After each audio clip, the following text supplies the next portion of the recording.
guys here. They're college students from Moody Bible. They decided this summer to spend the time riding across America. Why would they do something like that? That is a great question to ask. Hey, let me ask John here. John, why did you guys do this bike ride over 3,200 miles? So we wanted to do something crazy, but we also wanted to do something for other people. So what we're doing through the ride is raising money to fight human trafficking and also sharing the love of Jesus Christ with everybody we meet. Hey, Benjamin, I think I heard some excuses. What were some excuses that maybe you had that would hinder you from doing this bike ride, and then all of a sudden you just put them aside and decided to go forward? I was scared of the future. I didn't know what it was I wanted to do in the summer, but then I talked to my parents over the winter break, and they told me, dude, you should go for it. And I said, you know what? I'm gonna go for it. So I jumped on the board and never turned back. Sweet. Hey, you know what? This also included teamwork. And there's got to be some benefits of teamwork, but there's also definitely some hindrances.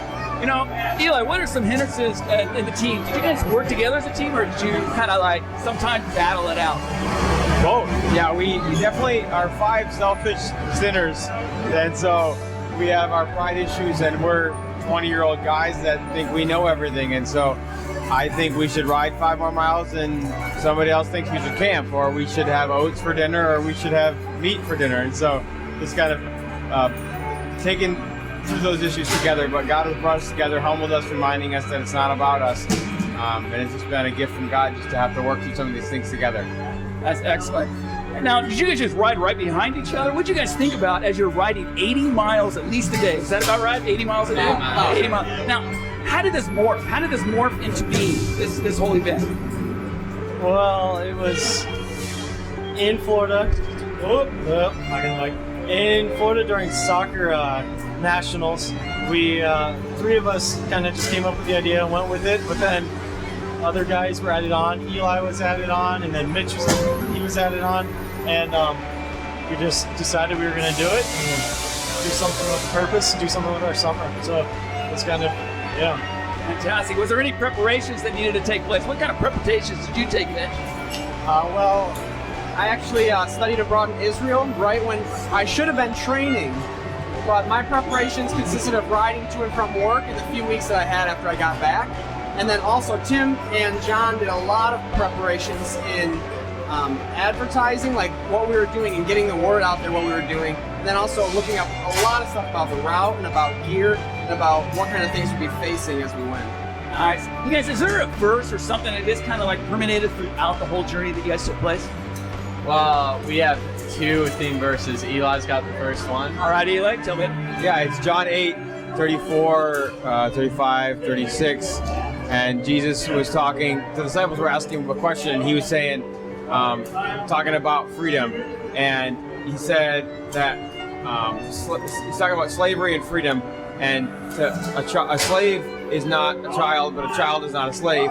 And then he ends that with, if the Son shall set you free, you shall be free indeed. And so that's John 8:36. If the Son sets you free, you shall be free indeed. And so that was kind of like the aspect we really were going for with spiritual freedom. And the other one is 2 Corinthians 3:17, which says, where the Spirit of the Lord is, there is freedom. So in all that we did this summer, we wanted to be guided by the Holy Spirit. And through that, we hope that we bring spiritual freedom to people that are lost in sin. So, what is one incredible experience that you guys encompassed through this trip? How about a crazy experience? Something crazy? We were in the rolling hills of the Ozarks in Arkansas, and we were in a bakery, and this couple came up to us. They were both wearing green outfits, color coordinated, of course. And I started getting into a conversation with them. Come to find out, they celebrated Christmas year round. So they invited us to their house. We went and stayed with them for the night. And their house was decked out in Christmas attire, if you will. The walls were painted green and red. They had a Christmas tree up. When we biked into their driveway, they came out and they said, "We got fresh chocolate chip cookies baked for you."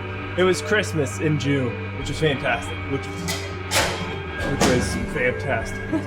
I do gotta ask one thing. I know when you ride your bike around, sometimes there's wipeouts. Was there any good wipeouts? Yes, but none of them included me, which is a really good thing for me at least. But yeah, Benjamin had our first big one where he flipped over the handlebars, and then we had some other ones like guys sliding on the ground, John hitting some wet paint, and then when we were all drafting in a line, and when one person breaks, the next person has to break a little more, and the next person has to break even more. So it kind of just was carried on, and Mitch had to slam on his brakes, ended up falling, and John ran over him. So that was a good, a fun one. For You know- me, at least. I know you guys had a dream this summer to do something special. What would you tell these guys if they have a dream, they have something that they have a desire but they're holding off? What would you tell them to do? What would be something key as a group? What would you tell them? What we did was we had this dream and we brought it before God in prayer. We said, God, if this is something you want us to do, then open the doors for us to do it. And we just went after it. And it was God's will that we went on this trip, and He opened so many doors. He blessed us so much, and He allowed us to be so fruitful in doing His work. Any regrets? No regrets at all. The Lord has provided everything we needed. That's excellent. You know, these 5 guys had a dream. They had a dream, they had a purpose, they had a plan, they prepared. God did something amazing. You know, you may have a dream, you may have a purpose, you may have a plan. Maybe you're holding off. Right now, move forward. Start with prayer, see what God does. God's going to bring you a group of guys or gals to do something amazing for your life, just like they did here. Until next time, we'll talk to you.